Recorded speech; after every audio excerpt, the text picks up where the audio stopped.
Hola, bueno, mucho gusto, gracias por acompañarme. Bueno, mi nombre es Makeilin Chaviano, yo soy psicóloga clínica y de la salud, soy terapeuta certificada en MDR y pues en este video quiero comentarles un poquito cómo fue que llegué al mundo del enfoque informado en trauma o enfoque sensible al trauma como también se le conoce. Bueno, yo creo realmente que dentro de la carrera de psicología no nos enseñan exactamente a trabajar con trauma, a pesar de que la gran variedad de problemas psicológicos que las personas tienen están muy relacionados a experiencias traumáticas. Y creo que hay una gran ausencia dentro de la carrera, al menos en el tiempo en que yo me formé, que fue pues alrededor de 2005 para adelante, que aunque lo estuviéramos viendo, no se hablaba de que eso fuera una experiencia traumática.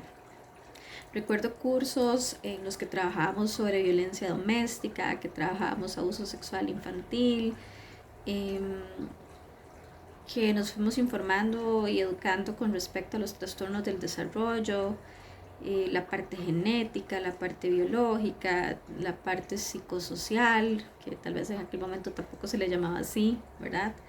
Eh, las dinámicas familiares, pero a pesar de que se veían como problemas, no se hablaba de ellas como si fueran una experiencia traumática.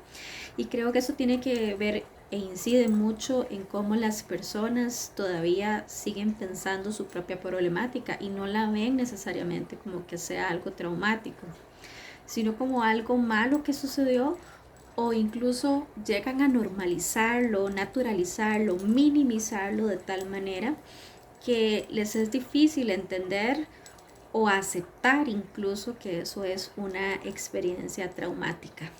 Incluso desde el lenguaje ni siquiera se utilizaba estos tecnicismos, entonces era difícil poder contextualizarlo y comprenderlo como una experiencia traumática porque ni siquiera a nosotros que somos los que nos formamos en salud mental y en psicopatología pues realmente nos estaban enseñando también a poder identificarlo.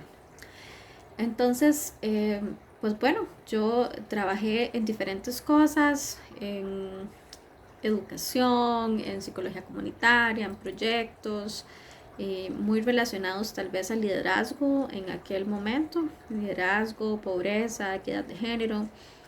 Y después realmente lo que sucedió fue que tuve a mi hija y pues los primeros años me tuve que dedicar mucho pues a su crianza y demás. Y empecé a trabajar en la clínica como de una forma más amplia, porque si bien había estado trabajando en clínica desde que salí de la universidad, eh, tenía pues trabajos a tiempo completo y realmente no le dedicaba tantísimo tiempo a la clínica como cuando ya estuve en mis primeros años de maternidad, que sí lo pude desarrollar más. Eh, yo me había formado básicamente en varios modelos, muy desde el enfoque cognitivo-conductual y de lo que en aquel momento se llamaba, eh, ¿verdad? Como prácticas más basadas en la evidencia, porque es cierto que en América Latina hay muchísimo eh, historial de migraciones de Francia especialmente o de Estados Unidos que han llevado a que la visión que tengamos de la psicología clínica sea muy de corte psicoanalista o muy de corte norteamericano también, ¿verdad? Y yo creo que es importante poder ver con esa claridad el background clínico, ¿verdad? El historial de las personas que también nos han formado en psicología. Y pues desde esa dinámica empiezo a trabajar en un lugar donde pues era como la oficina en América Latina para un programa de asistencia al empleado, especialmente en la parte psicológica, de muchísimas empresas que estaban en toda América Latina y en Brasil. Y digo Brasil porque, bueno, es el tema del portugués y yo no hablaba portugués, yo solamente hablo inglés y español. Se supone que en un principio yo no iba a trabajar Brasil, pero pues cosas sucedían y cuando no había quien atendiera a Brasil, pues la que tenía que atender a América Latina era yo. Y en principio parecía pues algo bastante sencillo. Era básicamente filtrar a las personas, ayudarlas a concretar su cita psicológica física con algún proveedor de la red que había en América Latina y pues nada, dar autorizaciones y en principio pues parecía eso para lo que me contrataron. Con el tiempo empezó a pasar que estas empresas fueron creciendo, tenían reclutamientos masivos, son empresas muy grandes que tienen alrededor de eh, 20,000 empleados cada una. Y el programa también atendía a las familias o a las personas que vivían con los empleados. Entonces estábamos hablando que no solamente le dábamos atención psicológica al empleado como tal, sino a todas las personas con las que esta persona viviera. Y pues otra vez, en América Latina tenemos muchos problemas, ¿verdad? Muchos problemas psicosociales, de pobreza, de violencias. Hay cuestiones también políticas, ¿verdad? Entonces ahí empezamos a notar como una gran gama de problemas que no eran los usuales que yo había conocido tal vez en otros trabajos. Y llegó a darse una gran explosión de usuarios que llamaban de manera muy desregulada y queriéndose suicidar. Esto empezó a darse como en un gran volumen, ¿verdad? Entonces había un momento en que yo tal vez podía atender a 40 a 45 personas al día y la gran mayoría era una disregulación grave. Luego con el tiempo empecé a notar, ya identificando un poco con los expedientes que teníamos, que eran las mismas personas las que se detonaban a cada rato. Y hablando un poco también con los psicólogos que estaban atendiendo los casos, pues se veía como que estaban haciendo las cosas bien y sin embargo no era suficiente. Y ese es el punto que creo que cambia mi carrera y mi manera de ver la psicología. Porque algo sucedía con estas personas que a cada rato tenían un problema o que era el mismo problema y no lograban solucionarlo de manera más estable a pesar del tiempo que pasara. Y algo no estaba funcionando, algo no era suficiente lo que estaba haciendo tanto el terapeuta que lo trabajaba directamente como nosotros en la línea, porque pues bueno, le dábamos atención, a veces eran hablar con ellos hasta 2 horas hasta que se tranquilizaran y sin embargo seguía no siendo suficiente. Entonces, después de utilizar como todas las técnicas que yo tenía que habían funcionado en otras situaciones, me veo en un escenario en el que ya no tengo más recursos para poder ayudarlos y que me veo como en este reto de, ok, ¿qué más tengo que hacer para que estas personas puedan estar mejor y que esté en mi control? Y es ahí cuando empiezo pues a buscar un poquito más. Había escuchado hacía muchísimos años sobre la terapia dialéctica conductual, que era más especializada para trastorno límite de la personalidad, pero incluso cuando yo escucho sobre esto, eh, cuando era estudiante, pues también era algo como que apenas estaba desarrollando o que al menos se decía en español en América Latina que apenas estaba desarrollando, aunque ya después claramente de haberlo estudiado me di cuenta que no, ¿verdad? Que en realidad pudieron habernoslo enseñado en la carrera, pero no lo hicieron. Y otra vez, eso tiene pues un montón de connotaciones políticas y de las personas que están en puestos de poder, que pueden elegir sobre qué vemos en las carreras o qué cosas no.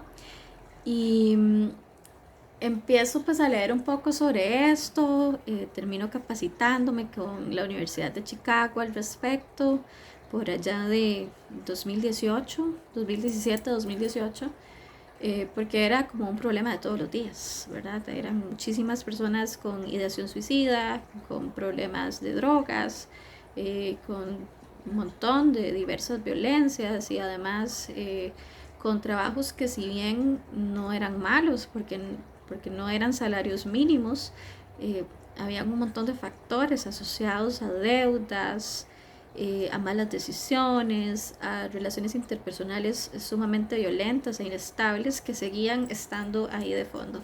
Entonces es ahí cuando empiezo a capacitarme en terapia dialéctica conductual, para conocer un poquito más como qué exactamente tenía que hacer con respecto a estas personas que se detonaban continuamente, cuál era como la mejor forma realmente de ayudarlas, y empezar a también trabajar esto con los colegas terapeutas que estaban directamente trabajando con ellos.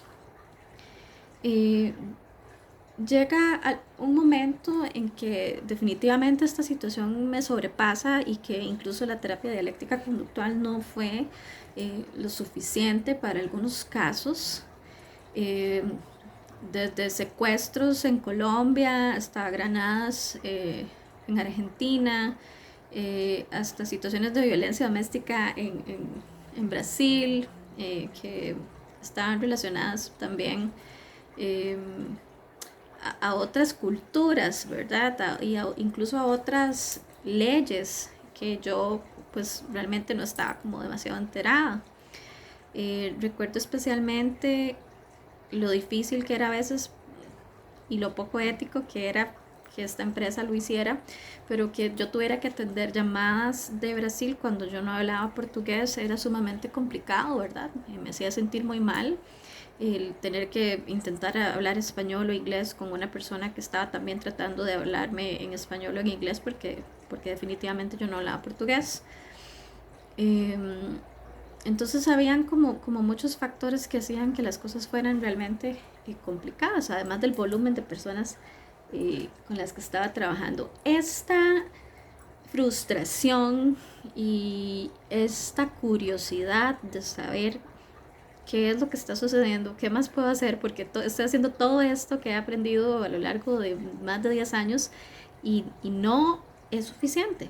Entonces, ¿qué hay más allá de esto que me pueda ayudar realmente con las personas?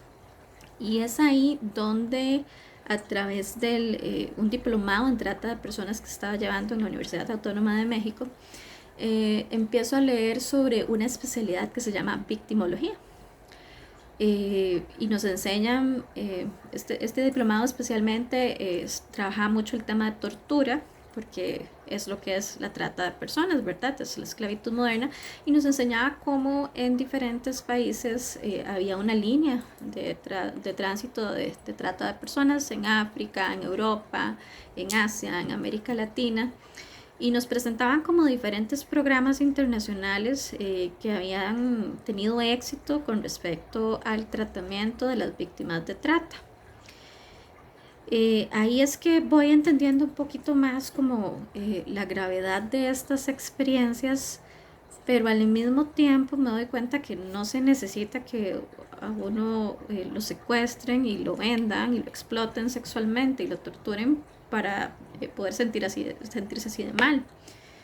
Porque tenía este otro contexto de personas que no estaban pasando por eso y aún así se sentían sumamente mal.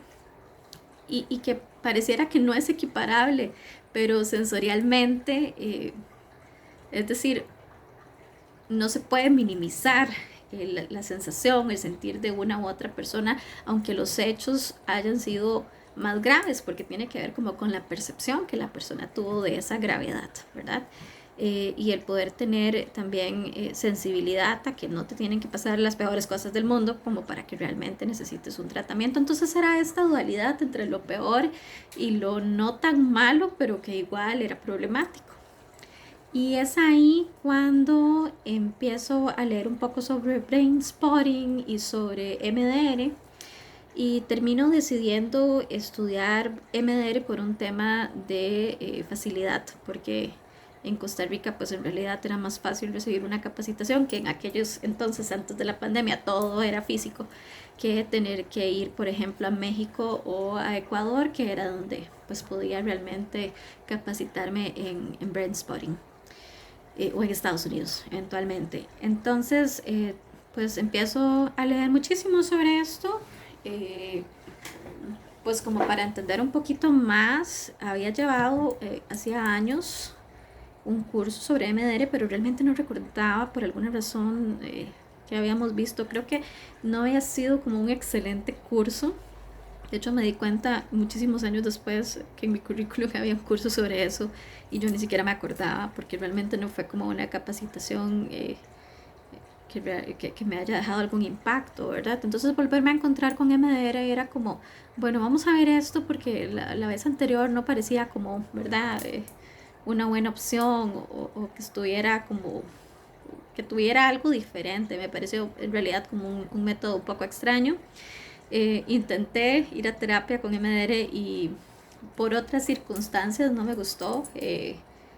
No era especialmente sobre el método, sino que la persona que me atendió en aquel momento trabajaba a la par de una iglesia cristiana y parecía como que estaba muy relacionada la terapia con eso y pues a mí me pareció un poco raro, ¿verdad? Porque tampoco es demasiado ético que es una terapia enfocada en el trauma relacionada especialmente como con alguna iglesia independientemente de lo que fuera. Entonces creo que la experiencia que había tenido era como dudosa, no volví. Y cuando me vuelvo a encontrar con MDR me queda como esta duda y por eso me estaba decantando más por el brain spotting, pero pues bueno, al final me decidí matricular el curso de MDR y pues al principio fue un poco extraño. Creo que el entrenamiento básico hace que uno salga sabiendo hacer la técnica, lo cual está muy bien, pero también te deja con un montón de dudas de por qué esto funciona. Entonces a mí me dio la impresión de que, bueno, yo eventualmente aprendí a hacer que la imagen o el recuerdo se pudiera desensibilizar y que ya la persona no se sintiera afectada por ese recuerdo, pero no sabía por qué eso funcionaba. Y ahí es cuando realmente me engancho en el tema más neurobiológico y de entender un poco más qué era lo que estaba atrás de por qué esto funcionaba o cuáles eran las hipótesis que habían de por qué realmente esto funcionaba y qué otras cosas eh, más desde el, la neuropsicología podíamos hacer para la parte más clínica, porque la neuropsicología siempre se entendió muy relacionada a la evaluación de ciertos problemas neuropsicológicos o relacionados con enfermedades, o mucho a la estimulación cognitiva para adultos mayores o para personas que hubiesen tenido algún accidente, pero esto era diferente. Esto era como una relación entre neuropsicología, neuroimagen, trauma, que realmente me enganchó y terminó siendo realmente muy apasionante para mí. Y por eso es que he seguido y seguido y seguido trabajando y estudiando en entender qué pasa con el cerebro cuando tenemos una experiencia traumática y lo más importante, cómo podemos hacer que esas redes neuronales, esas memorias se desactiven y la persona pueda estar más presente y con más conciencia en las cosas que le están pasando en el presente que especialmente pensando y un poco atascada o pegada en los eventos del pasado. Y realmente el viaje ha sido súper interesante. Creo que MDR cambió la forma en que yo entendí la psicología clínica. Me ha hecho ir a lugares que yo pues realmente no pensé que fueran interesantes para mí. Y ha sido como un antes y un después en mi carrera. Entonces, pues realmente apasionada por el enfoque informado en el trauma, entendiendo que no nos enseñan a trabajar esto y que por lo tanto también los usuarios no van a entender totalmente si lo que tienen es una experiencia traumática o no. Y el deber que como profesionales de la salud tenemos de informar sobre los diferentes métodos que podemos abordar esas experiencias traumáticas y la sensibilidad que muchas veces no desarrollamos en la carrera, que no nos enseñan a desarrollar o que incluso vamos perdiendo conforme pasan los años de trabajo, cuando tenemos especialmente estas atenciones masivas de problemas muy parecidos.